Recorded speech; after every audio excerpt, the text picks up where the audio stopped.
நம்ம எங்கே போயின்னு இருக்கோன்னு பார்க்குறீங்களா? நம்ம தக்காளி தான் போயின்னு இருக்கிறோம் லோடுக்காக. இது எங்கன்னா நம்ம கொப்பம் தான்.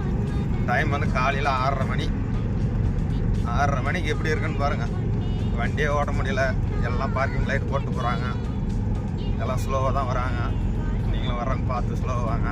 நாளைக்கும் இப்படி தான் இருக்கும்னு நினைக்கிறேன். என் வாய்ஸ் வேற பயங்கரமாக இருக்கும் கேட்குறதுக்கு. எனக்கே பிடிக்காது. அதை அட்ஜஸ்ட் பண்ணிக்கோங்க. அப்படியே கொஞ்சம் ஷேர் பண்ணுங்கள், சப்ஸ்கிரைப் பண்ணுங்கள், ஃபஸ்ட்டு லைக் பண்ணுங்கள். தள்ளி விட்ற போகிறீங்க. ஆனால் நல்லா இருக்குது காலையில் இந்த மாதிரி பனியில் வண்டி ஓட்டுறதுக்கு. கிளைமேட் நல்லா எப்படி இருக்குது பாருங்க. 6:30 மணி மாதிரி தெரியுதா? சில டைமில் இந்த டைம்லலாம் வெயில் வந்துடும். ஆனால் இப்போ பாருங்கள் எப்படி இருக்குன்னு.